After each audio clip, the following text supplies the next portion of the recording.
Jason? Good afternoon. Thank you for being here. I am Jason Kishinev. I live in American Canyon, and I'm a candidate for Congress here in District 5 and a progressive Democrat. I also wanted to talk about deforestation. I would like this committee to recommend to the Board of Supervisors to revisit the watershed protections, which turned out pretty weak.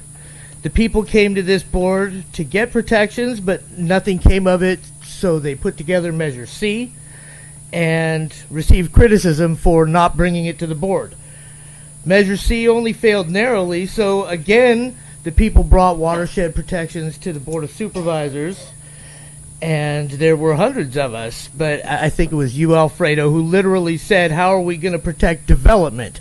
And the end result, thanks to thousands of dollars in campaign donations from the Halls and other winery owners, was some very minimal protections. And I heard Belia Ramos comment on this at the Napa Democrats meeting a couple weeks ago, like, we got that done. Well, no, you didn't. You put some token protections in place so that you would look like you've done something good, but one does not put a rock in their front yard and call it a stone wall. The Board of Supervisors is guilty of catering to vineyard development despite the people and despite the science. I'm reminded of Greta Thunberg asking people not to listen to her, but to listen to the scientists.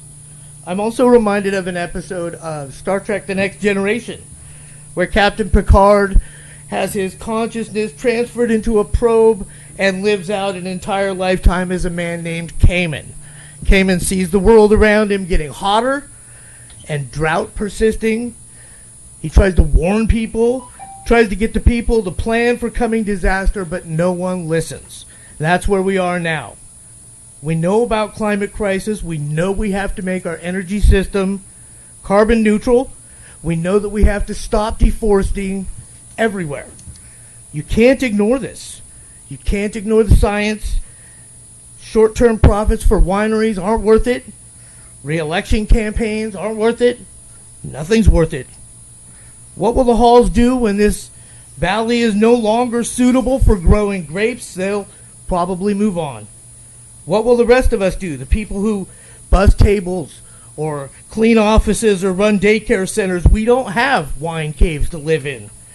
We'll be here in the sacrifice zone that was left by an industry that exploited everything it could and left nothing behind. This is our valley. The Board of Supervisors was elected to be stewards of it. And the past is the past. We need them to stand up and be heroes. Thank you. Thank you.